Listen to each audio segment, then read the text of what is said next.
1 week season. OWS fam, the nation, my dudes and dudettes, we are back bringing you a nice, juicy live episode. I will be joined shortly by somebody that we have talked to multiple times this off season. You know him as Papy, Justin Papariella. He will join us shortly to talk some best ball madness. We are also only or less than 2 weeks away from the start of the regular season, so we'll get through some talk about week one as well. And we will talk some strategy on drafting the Puppy 4 and some of these other snapshot contests that you see around the industry. So without further ado, let's bring him in. Pappy, how are we today, brother? It's great, man. I just finished my last best ball draft of the year, actually last night, and feels like 6 months of work basically. You just finished. It's like finishing a big project, except that you don't know if you're going to win anything or not. You know if you're going to get anything or not from it. But right. Yeah, it feels great to just be through it. Yeah. So you finished up your portfolio. What does that portfolio look like in your best ball streets? This is the most drafts I've ever done in a season. I did 150 in the big board, before the April draft, way back starting in February, and then I did 150 in DK's signature contest, 150 in BBM, and then I tried to max the eliminator and weekly winners, and I got close. I got to 138 in weekly winners and 130 in the eliminator, but they honestly filled. Both of them filled so quickly at the end. I just didn't have time in life to get more of those done with how quick. I didn't think that was going to happen. I thought I was going to have all of August. So I kind of paced it that way. And so it got a little bit short there, but and then also, 12 FFPC best ball drafts, and then a couple of the 5-5 drafts on DK. So totally, done with all my best ball ones, but I think total it's going to be, I don't even know, like 900 drafts or something, some lunacy. Yeah, I was about 1,000 drafts last year. This year I took it a little bit easier. I probably hit around 500-600, something like that. I too was unable to max the full or the original eliminator. Did get the big eliminator max. That was I preferred that contest format much better than the first one that we talked about last time we jammed. I do want to mention before we get going here, down there at the bottom of the screen, we have a price drop for the remainder of best ball draft season. Yes, regular season is less than 2 weeks away, but there are still a ton of contests to be drafted. We're going to talk about one of those here shortly. We dropped the price for best ball down to $49 for the remainder of the season. If you want to jump in these streets, get access to all the behind the scenes stuff. We talk to you here on YouTube once a week. We are running new content every single day is dropping for Best Ball Plus subscribers. So head on over to oneweekseason.com, get signed up for Best Ball Plus at that lower price of only $49 for the remainder of the off season. I also want to shout out over at oneweekseason.com. We have some bunch of stuff that has just gone live and is free now for all Inner Circle members. So if you are a DFS player, if you are hitting those streets, head on over to oneweekseason.com. Check out Inner Circle, which gets you access to all kinds of theoretical stuff that we are doing weekly during the regular season. And that also now gets you access to every single course that we offer at oneweekseason.com, and it gets you access to the preseason scroll, which is a bunch of free, good learning and educational tools for you to utilize. So head on over to oneweekseason.com, check out Best Ball Plus, check out Inner Circle. If you are not, you will still get access to the weekly stuff that we are doing here on YouTube during the regular season. All right, that was a mouthful. God, I felt like I was talking forever, dude. You said that you are done, but we want to talk best ball. We want to be focusing on best ball when we're talking here. What are some things that you noticed as you were finishing up your portfolio now, drafting now, as compared to some of the last times that we were talking, some of the strategies that we were talking about and things that we were honing in on? Now that we have more information, now that preseason is done, now that we only have 2 weeks left to draft. Yeah, so and I am done with best ball, but I still have a big gorilla, another one of those drafts tonight on FFPC, and then my main event FFPC draft. So, and then my auction family and friends league. So it does never end. But best ball's behind me. But yeah, now that we're looking at the the later window, we have more information. I think there's a couple interesting things about this draft season. I think number one, this was an incredibly reactive draft season, and what I mean by that was just to preseason news and injuries, and it was like people were moving up round 2, 3, 4 rounds sometimes on some of this stuff. And it's interesting because you do want to draft like you have more information later in the draft cycle. But when you see Bill, as he likes to be called, as we've all started to call him, old Bill McCroskey. Yeah, he's always Bill. I'm calling him Bill. You know what I mean? He wants to be Bill. He's Bill. Sure. But when I see him going, sometimes like at pick 80, even pick 90. I mean, that was higher than Robinson was going. So yeah, it's a little out of hand. I'm actually going to have very little of Bill, unfortunately, because by the time that it was like, okay, I think he's, all this stuff's going to go down with B-Rob, he had already was being taken so high that I said, all right, well, if you're going to take him in the top 100 picks, then he's yours. I'll just focus on Eckler, and I have, more Eckler. I'm not sure why Bill is going higher than B-Rob when, there's Chris Rodriguez, and there's a lot of other competition there. I don't feel like he's just a workhorse now. So that's confusing to me. I mean, I understand people are excited. They haven't seen him. Maybe he'll be a star, but I see it as sort of a messy timeshare. And then of course the quarterback runs too. So yeah, I don't see him as a top 100 pick. And that's kind of where he's ending up, right. So I think while you have to sort of alter what you're doing. Another one I see is Ollie Gordon, and we can talk at some point about like our highest exposure players or whatever. But I can tell you my highest exposure guy is Jalen Wright, and that made me sort of take Ollie Gordon just on some teams as a hedge. You know what I mean? Like if I'm going to have a ton of Jalen Wright, I'm going to have at least sort of even weight on Gordon. So I had been taking him earlier in the draft process, not really because I was on him, but just because I was hedging my massive amounts of Jalen Wright. And it's not because I think Jalen Wright is some amazing player. I think he's an adequate player. It's just the role, and we see already right away that as there's injuries, and Ollie Gordon looks like he may have that role, he starts to fly up draft boards. But he's another one that, if everybody's healthy in that backfield, is he really going to do anything? I mean, he's a late round rookie pick. And again, I've seen him go as high as sometimes 150, in some of these later just 145. So I think there's a lot of reaction to injuries that may not be as serious as we think right now, or just beat reports. Hey, this guy looks good. This guy's beating out this guy, and much more so than other years. So I actually am to some extent sort of fading the guys who are moving up extensively right now. I mean, fading might not be the right word. I do have them, but not chasing them up the board as much. Right. And there's a very interesting theoretical component to this discussion in that we know that before, like Omarion Hampton is another good example, or Travion Henderson, these backs that were in the 5th, 6th, 7th round, and now Omarion Hampton's in the 3rd round of fantasy drafts. Travion Henderson is 4th, 5th round. So these backs, and typically and historically, and this is why it is so important, I think, to balance your exposure to when you're drafting just as much as the player exposures, the actual names that you're clicking, because we typically year in and year out, we see running backs have the highest magnitude of moves as far as ADP goes. So I look to draft early, at least for a fraction of or a portion of my portfolio, to be able to capitalize on knowing that running backs are going to be the heaviest movers in ADP. Doing so, I change the way that I'm drafting. And this is like going back to like late June, early July, where I drafted a crap ton of 0 RB and hero RB teams back then, because I know that running backs are going to be the heaviest movers. Now it's very interesting, like looking at Omarion Hampton, and I missed the bus. I missed the train on Omarion Hampton.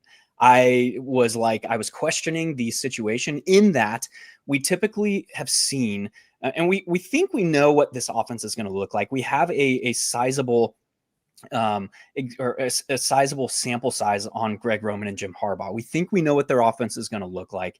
That typically means fewer passes going to running backs. That typically means this is a slower paced offense. The play volume might not be what it is, what we want, but we expect, some increased efficiency, because they are going to spread that offense out. They are going to move the football effectively. So for me, with Omarion Hampton back when he was in the 5th round early, I kind of was not drafting it because there was uncertainty with Najee Harris. There was uncertainty for me about how heavily involved the running backs were going to be in the pass game in PPR formats and half PPR formats. That matters. So I kind of was low on Marion Hampton. And then it was like Najee Harris goes and messes around and messes up his eye when 4th of July. And there's all that uncertainty. Like they've been mum's the word. What's going on? Now it looks like he may or may not be ready for week 1. We don't really know. But people are drafting Marion Hampton in the 3rd round now. And to me, those uncertainties with the pass game volume, with the overall volume of Marion Hampton, they were still there, but now we got a little bit more clarity on the potential workload entering the season. And so to me, Marion Hampton continued to be drafted like near or at his ceiling. And I was just like, I'm just not going to have any Marion Hampton. I missed it, and he's climbed up in ADP, and I'm just going to let that go. So how do you make up for that? Well, there's 2 ways. Like, you have a theoretical discussion at hand and this decision to make. And it's like, do I chase these rising ADPs? Or better yet, I posit that you can get that exposure to those players that you missed in some of these snapshot contests, which is some of the next things that we're going to talk about here, which is like the Papy 4, for example, which was put out, I think, Friday. So it's been drafted for 2 days. Maybe it was put out Saturday. I can't remember. But those snapshot contests where they're only going to be open for drafting for 2 weeks instead of 5-6 months, you can get your exposure for your portfolio to a Marion Hampton or Travion Henderson, or some of these, or Corey Krosky, Merritt Bill, or some of these heavy movers in ADP. You can get them in those contests where you're not sacrificing the 50% or the 60% of the field that has drafted those players at a lower ADP. Thoughts on that and how you're handling kind of some of these other heavy movers here? Yeah, so Hampton was one I went in my favor just because I was drafting him early and often. He's one of my highest owned RBs, but that's because I thought Harris sucks. It's not because really I was there. Yes, but of course. Just being a Steelers fan and having to endure years of Harris plodding around out there, I just didn't think he was very good. So I was drafting Hampton, and then he blew off his eye. So don't want the man to be hurt, but if he sits out this year, I won't be that upset. But I think that right now, if you're looking at drafting now, sort of you alluded to the fact when you said earlier in the draft cycle, you were doing a lot of 0 RB teams. And I actually was doing the exact same thing. I really agree sort of with what you said, that there's more value or more merit to doing those teams earlier in the draft cycle. And it's interesting that you mentioned that, because I was having the thought even last night when I was finishing up my drafts. I was like, man, I'm really doing a lot of like 2 RB starts and then 4 wide receivers, and trying to throw like Mahomes and Kels at quarterback tight end stackers, some maybe like Nix and Ingram or something like that at a quarterback tight end stack after I've drafted, 6 basically running backs and wide receivers. If I go 2 running backs, 4 receivers, or 3 and 3 or whatever. Right. And I wasn't doing much of that in the early seasons. I was much more going elite quarterback and stacking those up. And maybe I had 0 RB or hero RB. And I think that sort of part of it is that now that ADP is more efficient, because I do think ADP by this point is relatively efficient. Mm-hmm. You sort of have to spend the higher picks on the more valuable running backs, because the backfields have clarified themselves more. And it's interesting that because ADP is adjusted, I think there's just like this massive value range in receivers, probably from pick like 40 to 75 or 40 to 80, like right in those, to 8th round range, man. Yeah, it's like those floor right now. Yeah, it's funny. I do so many drafts, and I always see pick numbers. I stopped like thinking in rounds. I always think in pick numbers now. Yeah, but like picks like 40 to 80. There's just so many good receivers there. I mean, you can almost make a case for any of them. And so I sort of just thought that my teams looked the best to me when I was going like running back, and then 4 receivers, or something similar to that, maybe running back, receiver, and then running back and 3 receivers. But coming away at the end of the first 6 rounds with often 2 running backs and 4 receivers, those teams really looked strong at the end. So that's sort of what I've been doing in the later part of the draft cycle. But in the earlier part, I was very much more like, hero RB, 0 RB. That makes a lot of theoretical sense, and that's very similar to the way that I was approaching it. That also sounds a lot like altering a strategy for the Eliminator and the Big Eliminator in particular. Um, well, not so much the Eliminator, to be honest, because there is that added variance component that comes into play when you're head-to-head every week. But for the Big Eliminator, when I was maxing that thing out, and we can talk to this now that we're not behind the paywall, but the contest is closed. But the way that I was putting out to attack that Big Eliminator contest was like, hey, elite quarterbacks get a ton of added value in this format. You want stability at the position, and elite running backs, because I'll say elite running back volume. You get a ton of additional EV from those players because of the format, where it's like we are not like variance agnostic. We don't want zero variance in that format, but we want to be much more variance conscious in that format because we now have these larger pods. We know that we're looking at around 75 to 50% advancement rate for most weeks.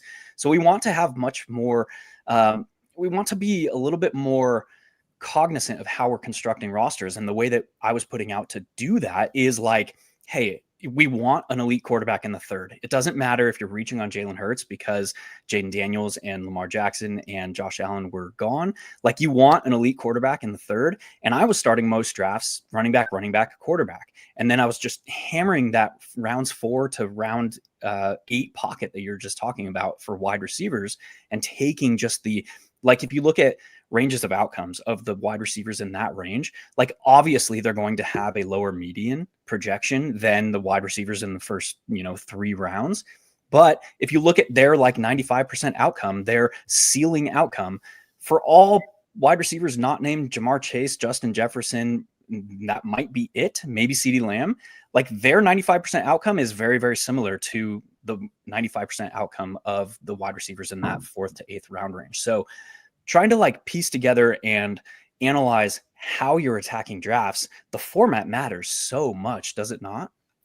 Yeah, I mean, the format is everything as to what you're doing. I mean, if you're drafting like a weekly winners, you're going to draft a totally different team than if you're drafting an eliminator team. They're basically, I sort of think them as almost opposites in my mind. The eliminator league, you're only as good as your worst week, and weekly winners, you're only as good as your best. So yeah, I mean, you have to be paying a lot of attention to that. And then BBM is sort of like somewhere in the middle where, you need the weekly upside, but you also can't draft something that's going to have total flub weeks. So I sort of, look at them that way. I think that something that, I was more open to sort of this year was the general idea of going with 3 quarterbacks on underdog. I typically was doing more 2 quarterback builds in previous years on the 18-round format. Obviously, if you have 20 rounds, that's different. But the 18-round format, I was doing a lot of those. I do think the data has showed 3 quarterback builds are at least as good or possibly superior. So when I look back at sort of my construction of rosters, especially in BBM, where I think there's more flexibility, I sort of did a lot of different like 3-6-7-2s or 3-5-8-2s along with my 2-5-8-3s and my 3-5-7-3s, and I really mixed it up to a couple 2-6-8-2s. I wasn't nearly as rigid as long as I stayed to that sort of pocket of ideal roster constructions as I had been in the past. So I do think there's more room for those sort of all, as long as you're within that optimal range of roster constructions. And that's something I definitely try to do more of this year as well, which was another big difference than sort of just saying, all right, almost everything's going to be like a 2-5-8-3.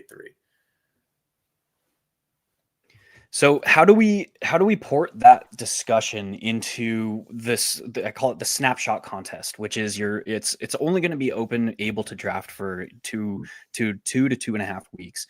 The Puppy 4 is a good example over an underdog. How do we kind of marry all of that, like changing format and obviously the time versus information equation is much different in that contest, and some of these risers and ADP and movements in ADP, with ADP now being closer to optimal. How do we kind of design now a game plan to attack a contest like that? Yeah, so I think if you're going to do a snapshot contest, right? So you don't have to worry about people that were, getting Bill at pick 200, 2 months ago. I think those contests are contests where you can certainly chase people up the board more, and you should probably be very reactive to news. Like, for instance, in those contests, I would probably take Ollie Gordon ahead of Wright now, or at least even with him. I think there was just news today that they said Wright was week to week for whatever that means. Maybe he'll be ready week one, maybe he won't be. But I see those two as sort of equal now. And so I would say, like, go ahead and take Gordon ahead of him. I think that's harder to do in sort of the whole draft cycle contest where people are going to have Gordon with their very last pick in the draft. So I think that's one way to adjust. I think another way that you can adjust is to wait on quarterback more. And I love elite quarterbacks, generally speaking, in best ball. But the reason I would say to wait more on quarterback now is because a huge part of why the quarterbacks are so great in the early draft cycle is because we know they have an incredible degree of certainty. Like, we know Josh Allen and Lamar Jackson, if they stay healthy, are going to have big fantasy years. Like, there's no way that, like, Lamar Jackson stays healthy all year and just is a bust. And so drafting them early in the draft cycle, when there's so many pitfalls, there's so many places you can misstep and take somebody like a Rashee Rice, who people were drafting, in the second round, or, pick 20 even. And now all of a sudden it looks like, okay, this suspension is going to really be a bigger problem than people think or thought.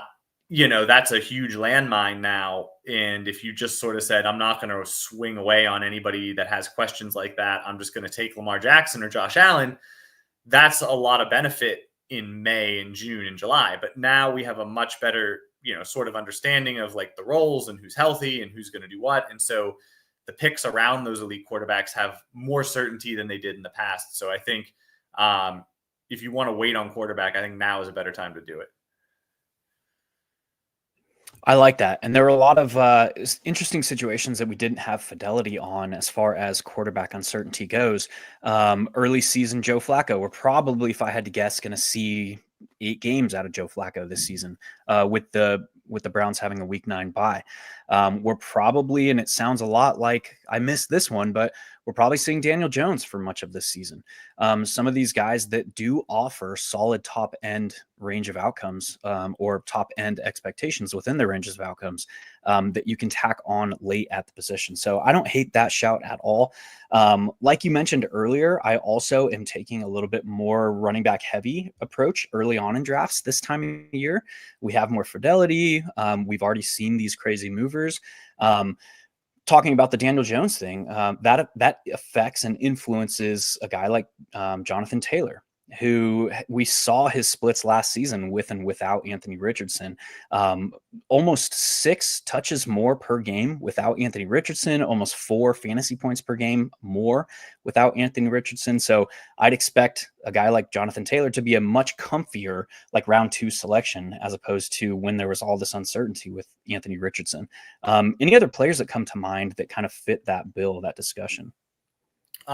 So I guess sort of, and I don't know if he sort of falls into even like a riser or someone more comfortable, or someone I love, is Matthew Golden. And he's a player who I've been drafting the whole draft. So he's my highest owned receiver, will be my second highest owned player by a pretty good margin. You got me on him early, dude, and I appreciate that.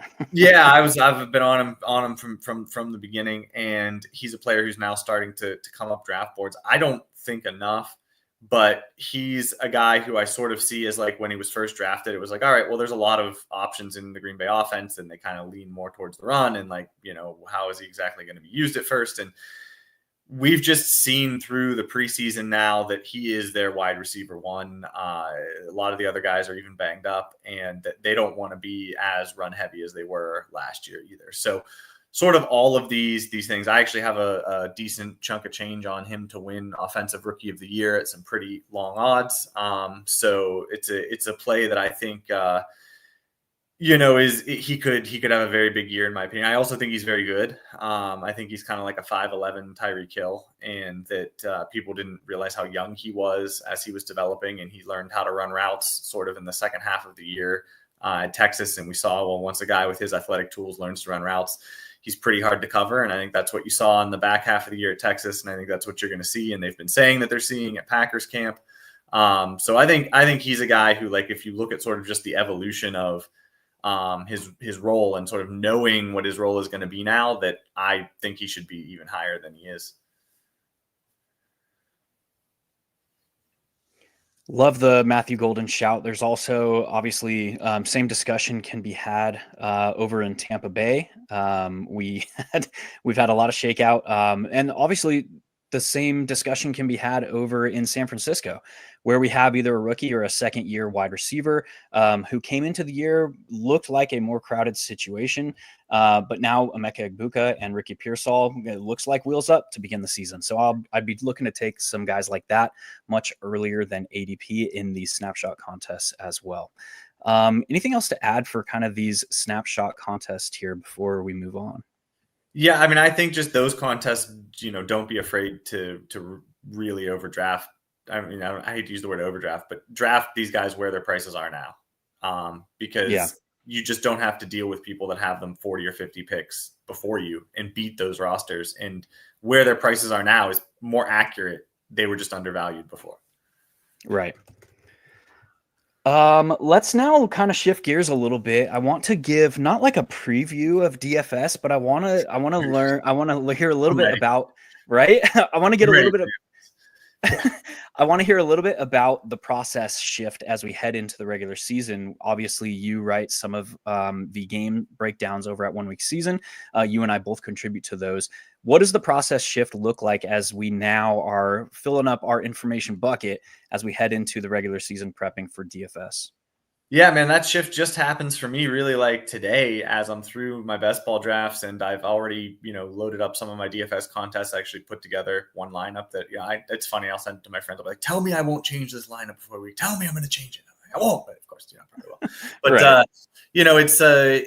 It's a big shift for me in thinking. This year, counting the Super Bowl in this calendar year, has been a great year of DFS for me so far. And so I want to keep it rolling through the football season. I think that when I think about what I have to change mentally thinking from, I have to go from guys that I like from sort of like what might be their upside for the year to just week one. And I can give you a good example because I looked at DFS just, recently for the first time here, is like Travis Etienne would be a good example. I think he's 5,400 in DFS or 5,500. He's not very expensive, but he's a guy who in best ball, I'm generally overweight on just because I'm sort of overweight on all the Jaguars running backs because I think one of them is going to really pay off their ADP and could be a league winner. So if I look at that and I say like, okay, well, I like him in best balls and he's cheap, week one in DFS and pretty good matchup against the Panthers. So I should play him, right? Well, maybe not. Like maybe I should rethink that one a little bit because even though I think like if he wins the role and ends up being their RB1 over the course of the year, he could be a great best ball value. There's no saying he's going to be seeing any more than like 10 touches week one. Like he could, or he could not. And when you're thinking about DFS week one in a week where there's so much value and it's like so easy to find good plays because week one DFS is always like this. There's just everyone's basically free. Do you really want to play a cheap guy who you kind of like season projections? You should probably take a step back from that and say like, what's his week one projection? So I think there's a lot of players kind of fall into that group of you have to sort of separate like, do I like them for the year because they're going to have a great week 5 through 17? Or do I think they're going to have a big week one? And that's sort of the distinction I think is tough for me to make sometimes. And I have to kind of force myself to make. That's a good shout. And honestly, somebody that I had looked at as well when we were, when player pricing was released, 4 or 5 weeks ago now? Yeah, something like that. Yeah. And so there's obviously that desire to like go mess around with player pricing and see what you can fit right when it releases. And Travis Etienne was a guy that I was like messing around with. Like, yeah, I'm high on this guy. I'm high on this backfield. I'm high on this situation. Can I make it work for week one? And it's very interesting you brought him up because I went through the same process. It was like, well, even if you're right on this guy in week one DFS, what do you win? it's highly unlikely that he's going to be like what we saw in preseason week 2, where it was like he was the guy on with the starters. Highly unlikely that we see that. We're probably going to see Tank Bigsby mixing in. We're probably going to see even Bashal Tootin mixing in. So what do you win if you're right, even at a depressed price? We have to realize when we're looking at week 1 player pricing, all pricing pretty much across the board is so depressed such that you're probably going to need a score approaching 300 maybe to ship like a Millie Maker. We're going to need a big score. So even if Travis Etienne succeeds and he is like the guy for their team, it's probably not going to be an 80% plus snap rate opportunity share role. So we're looking at, what do you win? You're probably looking at 50 to 60% opportunity share. He's going to need 100 yards on the ground plus multiple touchdowns to return a score that you could not win without in week 1. So that's highly unlikely.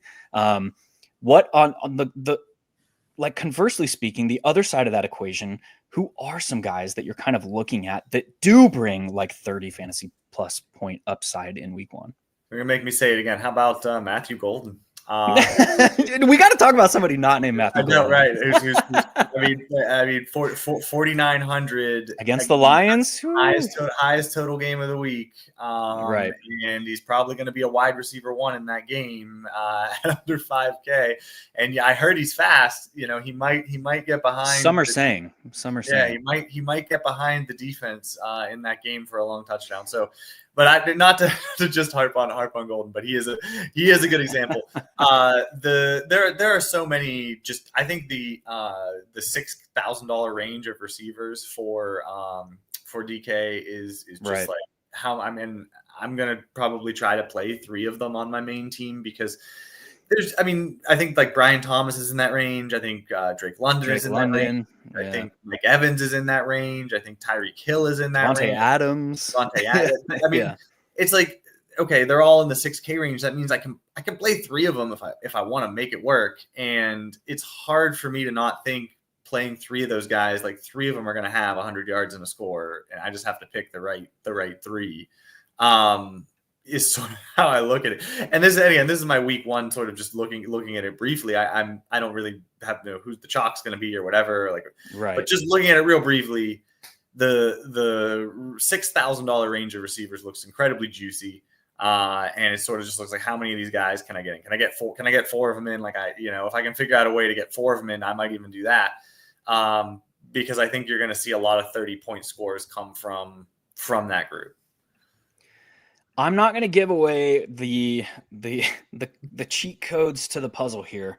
You're going to have to, like we talked about earlier, you're going to have to head on over to oneweekseason.com, get signed up for Inner Circle, because I have done a lot of work this offseason prepping for this DFS season and found some very, very interesting trends as far as roster construction tendencies go, as far as how do we kind of change our habit patterns with the changing dynamics of the NFL. Obviously, we've seen a higher percentage of scores come on the ground in recent seasons. We've seen a higher utilization of cover 2 and 2 high defensive formations. All these things need to be hammered down before we get to week 4, 5, 6, when the rest of the field is kind of noticing all these trends. Yes, we will have you covered at 1 Week Season. Go check out Inner Circle, man, because we got some fun stuff coming down the pipeline for this year. A lot of this stuff is also in courses I've written for this year, which again, you get access to for free if you're Inner Circle members, and are in the scroll, which again, you get access to for free as Inner Circle members. I want to hear about some of the muddier pictures that still remain around the league. Like, we have some fidelity with Emeka Egbuka, with Matthew Golden. Looks like they're going to be much heavier involved beginning the season than we thought, 3, 4, 5 months ago. What about like Houston's pass catchers? We've seen a little bit where like Christian Kirk, Xavier Hutchinson have been a little bit more involved. What does that mean for guys like Jaden Higgins, who has been like a 9th, 10th, 11th round best ball pick all offseason? Yeah, I like Kirk, not a ton, but like I'm a little bit overweight on Kirk. I'm a little bit underweight on Higgins, which is kind of how I just looked at that, as people are probably overvaluing Higgins versus Kirk a little bit in that situation. But I certainly still wanted to take Higgins because I think he has upside. Also, Nico hasn't exactly been a picture of health in his career. And if anything were to happen to Nico, I think Higgins would take that role. I don't think it would be like Kirk becomes the wide receiver one. I think it would probably be Higgins going into that role. So I think they're both certainly draftable. I do think their ADPs should have probably been flipped. I think Higgins has been around like pick 100 and Kirk's been like around pick 120, and it probably should have been the opposite way. Which I guess is how I see those receivers. But I'm pretty nervous about the Texans offense as a whole. And the only guy who I'm not nervous about, I guess, is Nico, because I think he's such a stud and he'll just be fine. But he's a first round pick. Like what first round picks are you really going to be that nervous about? The rest of them, man, I just don't know if that offensive line is that much better. And Mixon is already, what is going on with him? How long is he going to be out? I mean, I've been just out on him ever since this injury stuff. I have a little bit of him from very early drafts, but really nothing since the injury stuff. The Christian Kirk situation, I guess he's my favorite one there. But again, there's competition from 2 rookies, not just one. Plus Nico's an alpha, Dalton Schultz too. I mean, I guess if there's no other, Dalton Schultz is like a guy you take as your third tight end because every other tight end is gone. Because you have to. Yeah. Yeah. Like there's no other, you're just like, I don't want to take like Noah Gray. No. All right. I'll take like Dalton Schultz. Harold Fannin.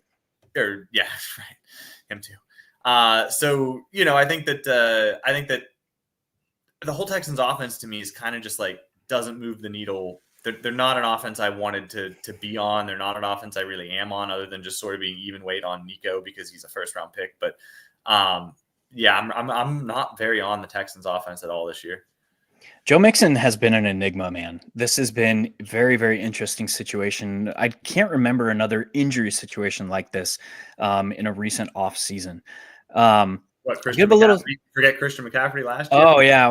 That was so mysterious lower body injury. Yeah, I know, dude. Shit. God damn it. Now I'm worried that I handled this situation incorrectly. But to me, I gave this analysis when I spoke with JM. Inner Circle members will have heard, and Best Ball Plus members will have heard this before. I'll put it out here to the masses. How I was seeing this situation with Joe Mixon is it kind of started with Nick Chubb and and Dameon Pierce and the rest of like the backs that are in this backfield, Woody Marks. Because this offensive line has the potential to be so historically bad, because that could tilt this team to more a pass heavier requirement this season, because their defense is so good. To me, that led me to like, where is the volume going to come from on this team? So to me, I ruled out Nick Chubb coming off his like 3rd career devastating lower extremity injury, multi ligaments. Like he's had it all, man. It wasn't going to be Nick Chubb. It wasn't going to be Woody Marks, because he is, to me, a satellite scat back. He's not capable of handling the volume between the tackles. It wasn't going to be Dameon Pierce, because I'm not a believer in his talent and what he has shown so far in his career. So to me, it was like, I don't want any of those guys. Now I'm looking at Joe Mixon in the hundreds in ADP instead of around like pick 52, where he was going before all of this uncertainty was coming out. Like, hey, we don't know if he's going to be ready for the regular season. So to me, it was like, I can still bet on where I think the volume would be most likely to come now at double the ADP of where he was going earlier, and where like 45% of the field has him. I was like, okay. So I took personally in my best ball or my BBM portfolio, I'm done. But in my BBM portfolio, I had like 0%. I think I had 1 share of Joe Mixon through my first 75 drafts. So halfway through my BBM, I took 0% to like 18% Joe Mixon, my final 75, because it was like, to me, it was clear, like, if there's going to be a volume player in this offense, and again, volume is the thing, the single metric that is most predictive as far as fantasy points expectation goes at running back. It's like, where's it going to come from? If anyone, it's going to be Joe Mixon. So like, I was okay taking on the additional uncertainty with his injury. I mean, he could not play at all this season. And now I just look like a fool, and I'm okay with that, like taking on that risk. But that's how I kind of was handling that situation. If you were drafting the Papy 4, which again just opened 2 days ago or a day ago. How would you handle a guy like Joe Mixon? Do you need to take that risk? Yeah, so I think this is like the inverse of what we were talking about with guys running up the board. I would stay far, far away from a guy like Joe Mixon in like the Puppy 4, because what Right. you alluded to of saying like, okay, well, I'm taking him at pick 100 or whatever, 110. And I know that he was going at pick 50, in the earlier drafts. That's sort of the reason you're doing it. You know it's a risk. Like you're not sitting there being ignorant of the news. Like Joe Mixon is a risk, but you're saying I'm taking that risk because I'm getting him 60 picks later than a bunch of teams got him, a month ago. That's the exact inverse. Like if you're doing that in the Puppy, then you're not getting that advantage. Like you're not getting people who took him, 50 picks. So you're basically taking a guy where there is some risk he doesn't even play this year at pick 100 without the advantage of knowing people took him at pick 50. So I would stay far away in a snapshot contest from anybody like Mixon. He would almost be like the exact arc of player I would not want somebody who's falling, and particularly somebody who's falling based on like they might be really hurt. Right. Trying to tie the bow on that Puppy 4 kind of snapshot contest discussion. As we continue this like transition to DFS, we did have a contest that was released. It's now closed, but it was the first quarter contest. That is interesting to me because that might lead into a second quarter contest when we start getting into the regular season. So the first quarter contest, for those unfamiliar, was a contest over on DraftKings where it was only the first 4 weeks of the NFL season. You draft against obviously the other 11 players for a 12-person draft. And then so many of those, I think it was 2 out of 12 advanced to round 2, which is week 2. Smaller pods, 1 advances to round 3, which is week 3. And then a like 375 person final, I think, in week 4. With bye weeks, do you think there is the potential to see like a second quarter contest or a third quarter contest, fourth quarter contest over on Underdog this year? Maybe. I think it'll be harder to do with bye weeks, that's for sure. But yeah, I mean, especially if the first one like fills and seems like it was popular. It filled in like 4 days, dude. It was quick. 4 days. People are itching for that first quarter contest. Then if it filled in 4 days, I think they'll certainly try. It's a cool little format. I honestly was totally ignorant of it. I didn't even know it was happening. You told me right before this about it. Yeah. I've just been drafting so many contests. I didn't have time to even look at any new ones. But I mean, I think you would have to sort of prepare for that one, like uniquely. I don't have an awareness of like who has the best, first 4 game schedule or anything like that, which would obviously matter a lot. Ooh, what have you been doing, dude? Yeah, drafting year teams over here. I have not the first four games. All right, let's shift gears again.